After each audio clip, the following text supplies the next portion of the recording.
Assalamualaikum warahmatullahi wabarakatuh. Kembali lagi di channel Jurnal Horor. Untuk cerita kali ini berjudul Rogopati, Dendam Kesumat.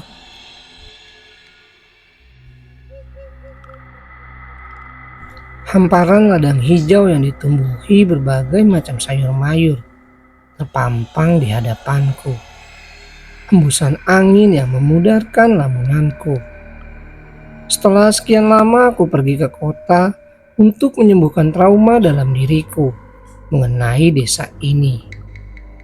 Dan kerinduanku akan Bapak membuatku kembali lagi menginjakkan kaki di desa kelahiranku, Desa Rogojati.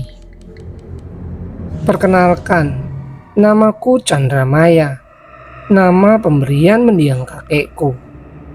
Aku tinggal di sebuah desa kecil yang masih jauh dari kata pembangunan.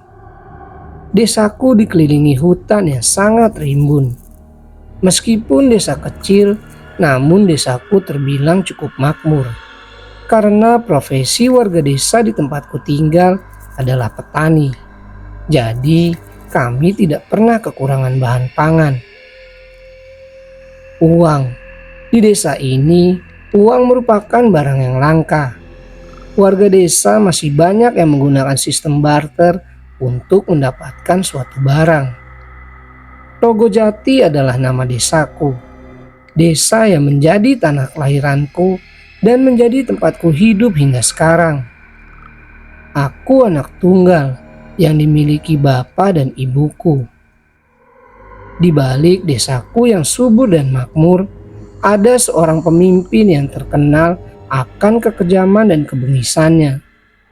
Dia adalah Rogopati. Pak, makan dulu pak. Ini Maya bawain sayur lodeh sama tempe goreng. Teriakku pada lelaki parubaya yang sedang sibuk di ladang.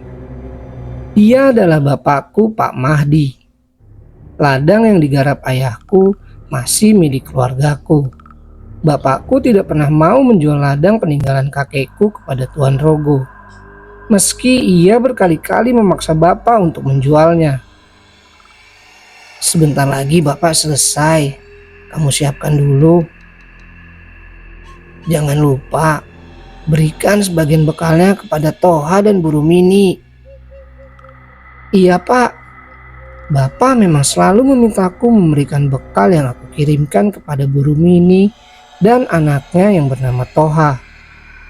Bapak bilang, meskipun kita tak memiliki banyak, setidaknya kita masih bisa berbagi dengan tetangga sekitar.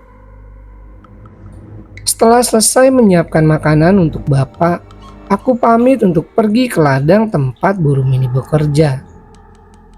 Bapak, makanannya sudah Maya siapin. Segera dimakan ya Pak, mumpung sayurnya masih hangat. Maya pamit ngantar nasi buat Bu Rumini dan Toha dulu. Pamitku pada bapak yang masih sibuk membersihkan ladang. Jalannya hati-hati ya, jangan lari. Teriak bapak yang sekedar memperingatkanku. Ladang tempat Bu Rumini hanya berjarak 200 meter dari ladang milik bapak. Assalamualaikum. Waalaikumsalam. Maya, ada apa? Ini Bu, Maya mau ngantar makan siang buat Ibu dan Toha. Tadi kebetulan Ibu masak banyak. Ya Allah, jadi merepotkan Nak Maya. Terima kasih banyak ya Nak. Gak repot kok Bu. Lagi pula mubazir kalau tidak dimakan. Nanti nasinya menangis. Kamu ini bisa saja. Ngomong-ngomong, dari tadi Maya tidak melihat Toha Bu. Oh, Toha lagi diminta kerja di rumah Tuan Rogo. Oh begitu Bu, syukurlah. Aku sedikit lega mendengar Toha yang mendapatkan pekerjaan, sehingga bisa menambah penghasilan keluarganya. Namun berbeda dengan Bu Rumi. Raut wajahnya terlihat sedih dan hampir menitikkan air mata. Aku jadi menyesal atas pertanyaanku tadi. Tak ingin membuat Bu Rumi semakin sedih, aku pun izin pamit untuk kembali ke ladang Bapak. Sebelum kita lanjut ke ceritanya, bagi teman-teman yang belum subscribe channel ini, jangan lupa untuk subscribe terlebih dahulu agar channel ini bisa lebih berkembang. Dan jangan lupa untuk menyalakan lonceng notifikasinya agar tidak ketinggalan cerita-cerita menarik lainnya. Maya, kenapa lama sekali? Loh, sayur lodeh sama tempe gorengnya kemana, Pak? Tanyaku yang keheranan melihat piring-piring yang tadinya penuh sudah bersih tak tersisa. Bapak habiskan ya? Bapak tertawa melihat wajahku yang cemberut karena ulahnya. Pak, apa Bapak tahu kalau Toha bekerja di rumah Tuan Rogo? Oh ya? Bapak malah baru tahu. Baguslah kalau begitu. Jadi ada penghasilan tambahan untuk Toha dan Bu Rumi.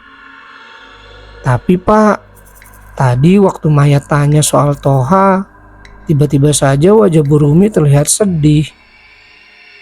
Mungkin saja Bu Rumi belum tega jika anaknya sudah harus bekerja. Benar ucapan Bapak. Mungkin saja Bu Rumi merasa jika Toha belum waktunya untuk bekerja. Aku membereskan peralatan bekas makan Bapak dan membawanya kembali ke rumah untuk dicuci. Di sepanjang perjalanan pulang, aku sempat menyapa beberapa warga yang sedang bekerja di ladang milik Tuan Rogo. Warga di desaku memang ramah-ramah. Itulah yang membuatku enggan meninggalkan desa ini. Meskipun Bapak beberapa kali menawarkanku untuk bekerja ikut temannya yang ada di kota. Selain aku sudah nyaman dengan kehidupanku di desa, aku juga tidak tega jika harus meninggalkan bapak dan ibu. Toha, Toha, teriakku memanggil bocah laki-laki seusiaku yang berjalan tertatih seperti sedang menahan sakit. Toha, kamu kenapa? Aku kaget saat melihat luka lebam di sekujur tubuh Toha. Aku tidak apa-apa, Maya. Aku tidak sengaja terjatuh saat sedang bekerja di rumah Tuan Rogo. Aku tahu jika Toha sedang menyembunyikan sesuatu dariku. Aku pun tak ingin bertanya lebih kepada Toha soal luka di tubuhnya.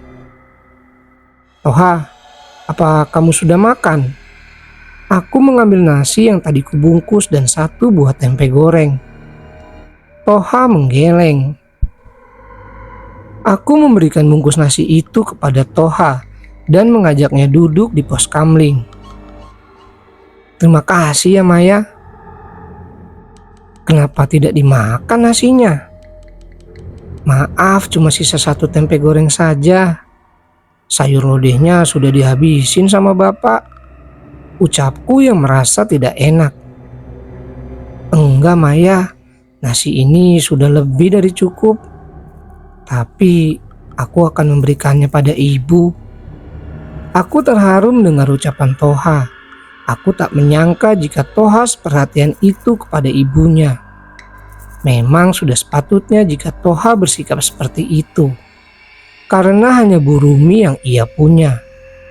Kabar yang kudengar, ayah Toha meninggal di tangan Parogo. Makan saja Toha. Tadi aku sudah mengantar nasi lengkap dengan sayur lodeh dan tempe goreng pada Bu Rumi. Benarkah Maya? Mendengar ucapanku, mata Toha berkaca-kaca dan segera membuka bungkus nasi pemberianku. Toha, mampir sebentar ke rumahku. Ajakku pada Toha yang masih mengunyah makanannya. Ada apa? Memangnya kamu akan pulang dengan luka seperti ini? Nanti Bu Rumi sedih loh. Aku dan Toha berjalan menuju rumahku. Namun baru sampai di persimpangan jalan ke rumahku, anak buah Parogo menghadang kami. Ada apa ini? Tangan berotot anak buah Tuan Rogo mencengkram baju belakang Toha dan menyeret tubuhnya. Aku mencoba menarik lengan Toha, Namun anak buah Tuan Rogo yang satunya menahanku dan mendorong tubuhku hingga tersungkur ke tanah. Sungguh bengis dan kejam mereka memperlakukan anak sekecil Toha dengan sekasar itu. "Maya, sampaikan ke ibuku, aku pulang larut malam," teriak Toha yang mulai menjauh dari pandanganku. Aku memutar arah jalanku menuju rumah Toha dan menyampaikan apa yang Toha katakan kepadaku. Seolah sudah tahu, Bu Rumi tak merespon apapun yang aku katakan. Hanya wajahnya yang terlihat muram dan khawatir. "Assalamualaikum." "Waalaikumsalam. Maya, kok baru pulang? Itu kenapa kakinya memar begitu?" "Hehehe, Maya tadi jatuh, Bu," jawabku pada ibu yang mencoba menutupi apa yang sebenarnya terjadi kepadaku dan Toha. "Kamu ini kebiasaan, pasti lari-larian kan? Ya sudah, sana mandi, nanti ibu obati lukanya." Selesai mandi, aku merebahkan tubuhku di atas kasur kapuk yang setiap hari menjadi alas tidurku. Tak kusangka luka di lututku sedikit terasa senut-senut. Melihat luka di lututku, aku jadi teringat dengan luka di sekujur tubuh Toha. Bagaimana anak sekecil Toha bisa menahan sakit sebanyak itu? "Chandramaya, apa kau sudah tidur?" "Belum, Bu. Ibu membawakanku perlengkapan P3K. Bagaimana lukamu?" "Terasa nyeri, Bu." Ibu mencoba memeriksa luka yang ada di lututku yang mulai membiru. Rupanya luka itu cukup parah, sehingga menimbulkan lebam dan rasa nyeri. Ibu meneteskan obat merah di lukaku dan memberikan bobokan di area yang lebam. Namanya orang Jawa, kami masih menggunakan rempah-rempah yang ada untuk jamu. Obat turun panas atau obat yang ibu gunakan untuk meredakan lebam di kakiku. "Bu, boleh kan kotak obatnya ditinggal di sini saja?" "Memangnya untuk apa?" "Untuk berjaga-jaga saja, Bu. Nanti kalau sudah sembuh, Maya kembalikan lagi sama ibu." "Ya sudah, ibu letakkan di mejamu." "Terima kasih, Bu." Keesokan harinya aku menunggu Toha di pos kamling tempat kemarin kami bertemu. Namun sampai menjelang sore Toha tak juga terlihat. Rasa khawatirku membuatku berinisiatif untuk mendatangi rumahnya. "Assalamualaikum, Bu. Bu Rumi." Aku mengetuk pintu rumah Bu Rumi berkali-kali, namun tak ada seseorang pun yang membukakan pintu. "Maya, kamu ngapain di rumah Bu Rumi?" tanya Bu Arum yang baru pulang dari ladang. Kebetulan rumah Bu Arum hanya berjarak 2 rumah dari rumah Bu Rumi ini. "Ini, Bu, Maya nyariin Toha dan Bu Rumi, tapi dari tadi nggak ada yang bukain pintu. Bu Arum tahu mereka kemana?" Raut wajah Bu Arum berubah gelisah, dan beliau segera menghampiriku dan menceritakan apa yang menimpa Toha dan Bu Rumi ini. Rupanya kemarin setelah aku pulang dari rumah Bu Rumi ini, anak buah Tuan Rogo datang dan menyeret paksa Bu Rumi ini. Mendengar cerita Bu Arum, rasa khawatirku semakin menjadi. Aku kembali ke rumah dan menceritakan semua yang menimpa Bu Rumi ini dan Toha kepada bapak dan ibu. "Maya, sebaiknya kita tidak usah terlalu ikut campur dengan urusan orang lain. Kita ini hanya orang kecil, Maya." "Tapi Pak, kalau terjadi sesuatu dengan Bu Rumini dan Toha bagaimana?" "Maya, ibu tahu nak kamu mengkhawatirkan mereka. Tapi ibu gak mau sampai kamu kenapa-napa. Sepertinya bapak dan ibu tidak ingin keluarga kami terlibat dengan Tuan Rogo. Tuan Rogo tidak mengusik keluargaku karena dulu kakek adalah salah satu orang yang berjasa di keluarganya Tuan Rogo. Itu sebabnya ia masih menghargai keluargaku. karena jasa-jasa kakekku terhadap keluarganya. Tapi aku tidak akan tinggal diam dan membiarkan Toha dan Burumi menderita. Pasti sekarang Tuan Rogo sedang menyiksa Burumi dan Toha.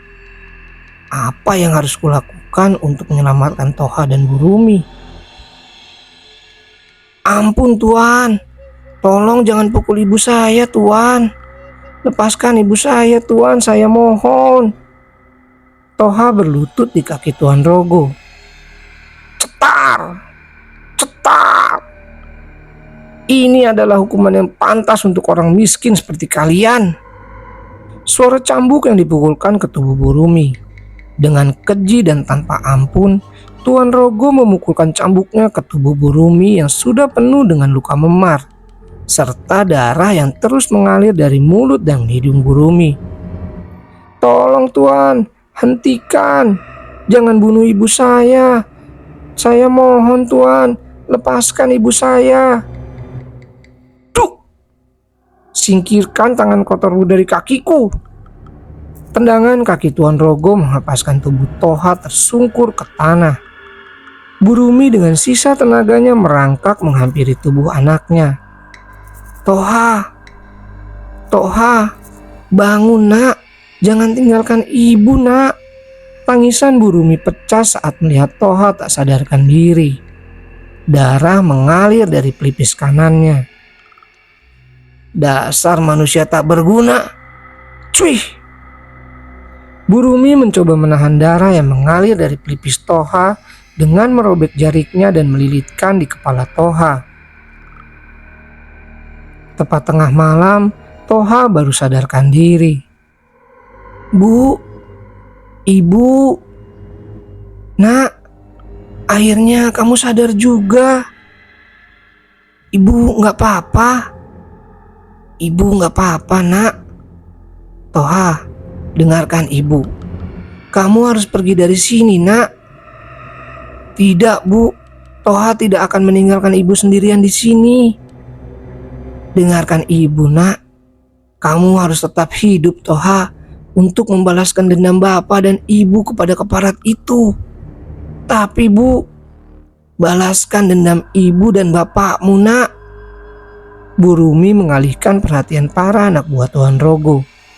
Saat ada kesempatan, Toha mengendap-endap keluar dari tempat itu. Mau mati kau? Bunuh saja aku. Aku tidak takut. Suatu saat nanti kalian akan merasakan apa yang telah kalian lakukan pada keluargaku. Cuy, bisa apa kau? Anak buah Tuan Rogo menjambak rambut Burumi dan menamparnya berkali-kali. Ada apa ini? Berisik sekali. Ini Tuan, sudah berani ngelawan, katanya mau balas dendam kepada Tuan. Berani sekali kamu, hah? Harusnya kuhabisi nyawamu dari kemarin.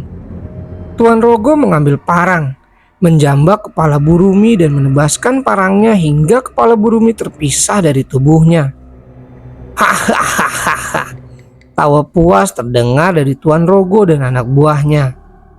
Toha yang melihatnya dari celah kayu Tuan Rogo mengepalkan tangannya. Air mata yang sedari tadi tak henti-hentinya mengalir diusapnya. Ia berjanji akan menepati permintaan ibunya yang terakhir, membalaskan dendam kedua orang tuanya. Tunggu, di mana bocah tengik itu? Dasar bodoh kalian, menjaga dua bandut saja tidak becus. Cepat cari, atau kepala kalian sebagai gantinya. Baik Tuan. Melihat Tuan Rogo menyadari bahwa dirinya tidak ada, Toha dengan sekuat tenaga berlari hingga ke dalam hutan. Itu dia, teriak salah satu anak buah Tuan Rogo. Toha yang panik tidak sempat melihat ke arah jalan yang ia lalui, dan tubuhnya terperosok ke dalam jurang. Hahaha, mampus kau, menyusahkan saja. Masih pagi sekali, bunyi kentongan dipukul, yang menandakan ada orang meninggal. Aku Ibu dan bapak yang tengah menikmati sarapan bertanya-tanya siapa yang meninggal. Tiba-tiba saja perasaanku tidak enak. Aku teringat akan Bu Rumini dan Toha. Pak, siapa yang meninggal? Bapak juga tidak tahu, Bu. Setahu Bapak tidak ada warga yang sakit. Namanya juga takdir, Pak.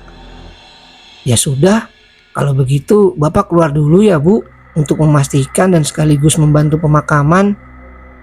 Maya ikut, Pak. Kamu di rumah saja. Tuh, bantu ibumu cuci piring. Tapi Maya pengen ikut, Pak. Pengeku pada Bapak yang setelahnya disusul bunyi ketukan pintu. Assalamualaikum Pak Mahdi. Waalaikumsalam. Ada apa Pak Bahar? Apa Pak Mahdi sudah tahu jika ada warga yang meninggal? Iya Pak, tadi saya mendengar suara kentongannya. Ini saya mau ke sana. Memangnya siapa Pak yang meninggal?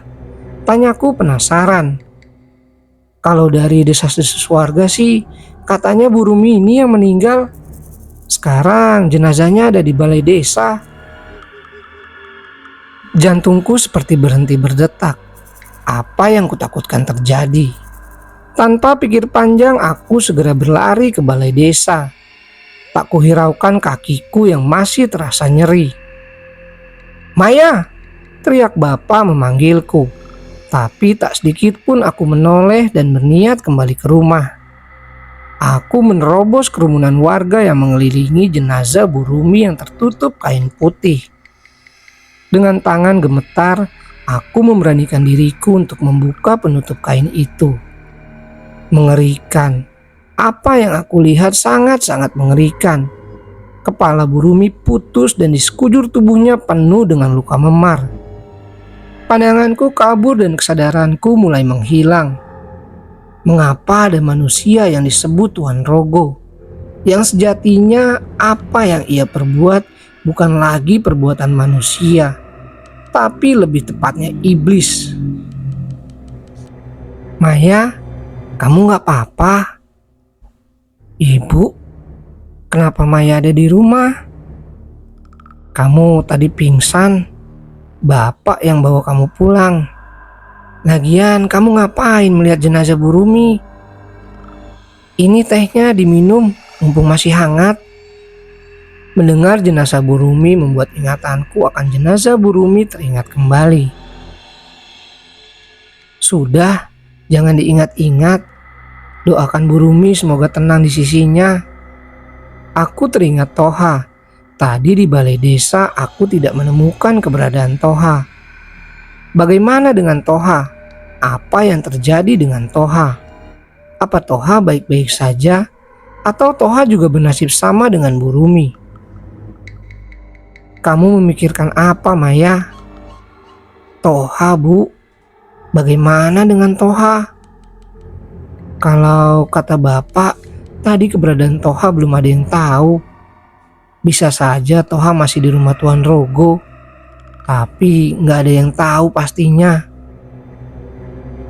Maya harus cari Toha, Bu. Maya, kamu tidak usah bertindak terlalu jauh, Nak. Karena kapanpun Tuan Rogo bisa melukai keluarga kita. Lebih baik kita tidak usah ikut campur urusannya kalau kita tidak ingin bernasib sama dengan Bu Rumi dan Toha. Benar juga kata ibu, aku tidak berani mengambil resiko yang nantinya akan merugikan aku dan keluargaku. Toha, semoga kau baik-baik saja. Berbulan-bulan setelah kematian Bu Rumi yang menggemparkan desaku, keberadaan mengenai Toha juga belum ada satu warga pun yang tahu. Ada yang bilang bahwa Toha sudah mati dan jasadnya dibuang. Dan ada juga yang bilang bahwa Toha dikurung di rumah Tuan Rogo. Tahun berlalu, kini usiaku sudah 20 tahun. Seperti biasa, aku pergi ke ladang untuk mengirim bekal makan siang Bapak.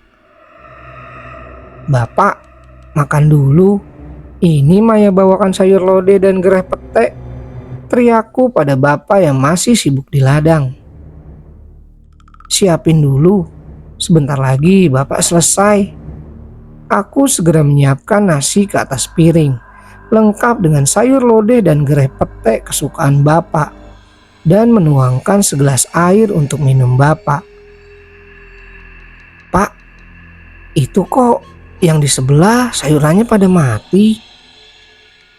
Iya Maya, sepertinya desa kita sedang disambangi paceklik. Banyak ladang yang gagal panen. Beruntung tumbuhan di ladang kita masih dapat bertahan ya. Walaupun tidak sebagus tahun lalu, setidaknya masih bisa dipanen. Alhamdulillah ya Pak. Saat aku dan Bapak sedang menikmati makan siang yang aku bawa di gubuk yang Bapak buat untuk berteduh, tiba-tiba saja Tuan Rogo dan anak buahnya datang menghampiri kami. Pak Mahdi. Iya Tuan, ada apa? Rupanya ladang Pak Mahdi tidak gagal panen seperti ladang-ladang milikku. Alhamdulillah Tuan. Begung, keluarkan. Tuan Rogo memberikan 3 gepok uang kepada Bapak. Ini maksudnya apa ya Tuan? Kurang. Tambah lagi Begung.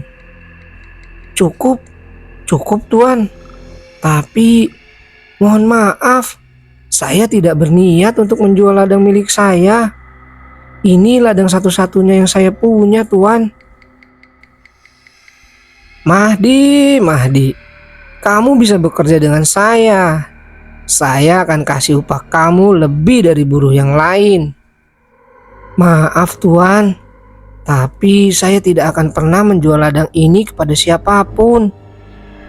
Berani sekali kamu menolakku. Selama ini aku masih menghargaimu karena jasa kakek tua itu. Tapi kali ini kesabaranku sudah habis. Begung, Jajang, habisi dia. Siap Tuan. Kedua anak buah Tuan Rogo menyeret Bapak dan memukuli Bapak. Bapak! Aku berlari mencoba menolong Bapak. Namun Tuan Rogo mencengkram tanganku dengan kuat. Lepaskan aku. Bapak, jangan sakiti Bapak. Lepaskan. Semua orang yang ada di ladang hanya bisa menonton kami tanpa bisa berbuat apa-apa. Aku terus berteriak dan meronta. Namun cengkraman Tuan Rogo semakin erat mencengkram tanganku. Lepaskan mereka. Suara berat dari seorang laki-laki yang kepalanya terikat kain jarik yang sudah lusuh membuat anak buah Tuan Rogo menghentikan aktivitas mereka. Dengan kesempatan itu, aku menggigit tangan Tuan Rogo dan berlari ke arah Bapak. Ah, gadis sialan! Teriak Tuan Rogo kesakitan karena gigitanku. Hei bocah, siapa kau? Beraninya kamu melawan Rogo? Tak penting siapa diriku. Yang jelas, ini akhir dari kekuasaanmu Rogo. Lancang sekali kau menyebut namaku. Begung, Jajang, habisi nyawanya dan berikan kepalanya padaku. Baik Tuan. Kedua anak buah Tuan Rogo berlari ke arah pemuda itu. Namun belum sampai mereka menyentuh tubuh pemuda itu, kedua anak buah Tuan Rogo terhempas ke tanah. Hahaha, rupanya kau bukan orang sembarangan. Akhirnya aku mendapatkan lawan yang tidak lemah seperti bandot-bandot itu. Tuan Rogo mengeluarkan keris yang selalu ia bawa. Keris itu membuat kilatan petir di siang bolong. Hadapi keris Rogo Nyowoku jika kau mampu menghadapinya. Tiba-tiba langit berubah menjadi gelap. Dan ribuan demit berbagai rupa muncul di belakang pemuda itu, seolah siap menerima perintah. Demit alas tuo, bocah edan. Melihat hal itu, Tuan Rogo terlihat gentar dan wajahnya berubah menjadi pucat pasi. Kali ini aku tidak akan melawanmu, tapi kupastikan kau akan mati di tanganku, ucap Tuan Rogo yang mundur dari medan pertempuran. Seketika langit cerah kembali, dan sosok demit-demit itu satu persatu menghilang, diikuti perginya pemuda itu. Aku menatap punggung pemuda itu yang mulai menjauh dari pandanganku. Seperti aku mengenal punggung itu. Bangun, Pak. Aku membantu Bapak untuk kembali ke rumah. Bu, Ibu. Astagfirullah. Apa yang terjadi sama Bapak, Maya? Kenapa Bapak bisa babak belur begini? Tanya ibu yang panik melihat kondisi Bapak. Nanti Maya ceritain, Bu. Bantu Maya bawa Bapak masuk dulu. Setelah selesai mengobati Bapak, aku menceritakan semua yang terjadi denganku dan Bapak di ladang tadi. Juga soal pemuda misterius yang membantu kami. Apa kamu sama sekali tidak mengenal wajah pemuda itu? Tidak, Bu. Tapi saat melihat punggung dan cara berjalannya, Maya teringat seseorang yang Maya kenal. Tapi siapa itu Maya masih belum ingat. Ya sudah, jangan dipikirkan. Lebih baik kamu beristirahat. Iya, Bu. Kondisi Bapak berangsur membaik. Selama Bapak sakit, aku yang menggantikan Bapak untuk ke ladang. Sekedar membersihkan ladang dan memanen sayuran yang sudah layak dipanen. Saat kembali ke rumah, aku melihat Tuan Rogo dan anak buahnya berada di rumahku. Ibu, Bapak, aku berlari menuju rumah. Tapi aku terlambat, Bapak tidak tertolong. Tangisku dan ibu pecah meratapi kepergian Bapak. Di pemakaman Bapak, aku melihat pemuda itu dari jauh memandang ke arahku. Tatapannya sangat tajam, seolah menyimpan dendam. Setelah kepergian Bapak, aku tidak tahu apa yang harus aku lakukan setelah ini. Bagaimana caraku dan ibu bertahan hidup? Selama ini tumpuan hidup kami berdua adalah Bapak. Udara malam ini sangat terasa berbeda. Angin yang berhembus begitu dingin dan langit begitu gelap, serta suasana desa ini terasa begitu sunyi. Atau ini hanya perasaanku saja yang masih terbawa suasana atas kepergian Bapak. Aku melangkah menutup jendela rumah untuk mengurangi hembusan angin yang masuk. Lagi-lagi, aku melihat pemuda itu berdiri di depan rumahku, menatap kosong ke arah rumahku. Keesokan harinya, bunyi kentongan kembali terdengar. Aku keluar rumah mencoba mencari tahu siapa yang meninggal. Pak Bahar, tunggu. Iya, Mama Maya, ada apa? Siapa Pak yang meninggal? Keluarga Tuan Rogo, Mbak. Ya sudah, saya kesana dulu ya, Mbak. Iya Pak, terima kasih. Bu, Ibu, Maya izin pergi sebentar ya. Kamu mau kemana, Maya? Ke rumah Tuan Rogo, Bu. Ada keluarganya yang meninggal. Jangan, Maya. Nggak apa-apa, Bu. Maya cuma mau berbelasungkawa saja. Ibu nggak usah khawatir. Maya nggak lama kok. Ya sudah, kamu hati-hati ya. Maya pamit ya, Bu. Di rumah Tuan Rogo sudah banyak orang yang datang. Aku mencari celah untuk melihat siapa keluarga Tuan Rogo yang meninggal. Rupanya istri dan keempat anak Tuan Rogo meninggal dengan mengenaskan. Tubuhnya seperti dicabik-cabik makhluk buas. Parat kau bocah asuh, keluar kau. Seorang pemuda berjalan dengan tenang. Aku di sini, Rogo, ucap pemuda itu. Kau yang sudah membunuh istri dan anakku. Iya, Rogo, kau benar. Memang aku yang membunuh mereka, ucap pemuda itu dengan tenang. Siapa kau sebenarnya? Mengapa kau lakukan ini semua? Harusnya kau mengenali luka ini, Rogo. Pemuda itu melepas pengikat kain jarik dari kepalanya. Terpampang bekas luka di pelipis kanannya. Keparat, anak Rumini. Tuan Rogo mengepalkan kedua tangannya. Mukanya dipenuhi amarah. Aku Toha, anak yang kau bunuh kedua orang tuanya dengan keji. Aku datang untuk memenuhi janjiku pada almarhum ibuku, yaitu membunuhmu dan seluruh keturunanmu. Lancang sekali kau. Tuan Rogo mengeluarkan keris Rogo Nyowo miliknya. Kilatan petir menyambar di langit, diikuti gelapnya langit yang memunculkan ribuan demit di belakang Toha. Rupanya kali ini Tuan Rogo sudah menyiapkan dirinya jika hal ini akan terjadi. Wajah Tuan Rogo tak sedikit pun terlihat gentar seperti waktu itu. Terjadi pertarungan yang sangat sengit antara Toha dan Tuan Rogo. Bagaimana dengan semua anak buah Tuan Rogo?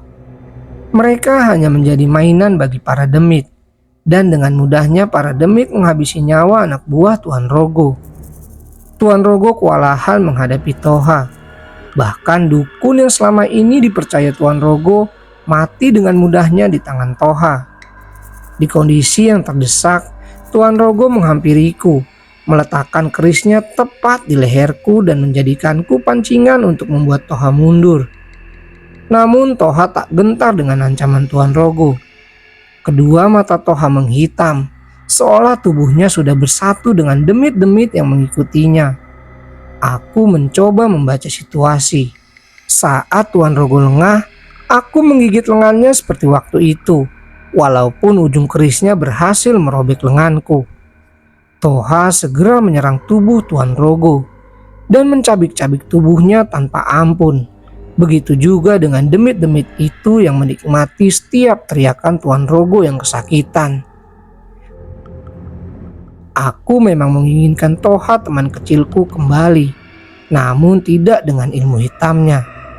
Toha mengakui semua kesalahannya padaku, memilih jalur hitam. Semua ia lakukan karena dendamnya yang membuat dirinya sehitam ini. Hingga ia melakukan perjanjian dengan demit alas Tuo untuk mendapatkan ilmu hitam dan kekuatan untuk membalaskan dendamnya kepada Tuan Rogo dan seluruh keturunannya. Sejak saat itu, aku tidak pernah bertemu lagi dengan Toha. Itu adalah terakhir kali aku bertemu dengannya. Informasi yang aku dapat, Toha mengasingkan dirinya dan kembali ke alas Tuo. Aku dan ibu memutuskan pindah ke kota. Berbekal alamat yang pernah Bapak berikan, aku dan ibu mendatangi rumah teman kecil Bapak yang tinggal di kota. Rupanya Bapak telah menitipkan kami berdua kepada beliau jika sesuatu terjadi pada Bapak. Oke teman-teman, sekian untuk cerita horor kali ini. Untuk teman-teman yang baru bergabung, jangan lupa untuk subscribe dan like channel ini. Serta nantikan cerita-cerita horor menarik selanjutnya di channel Jurnal Horor. Assalamualaikum warahmatullahi wabarakatuh.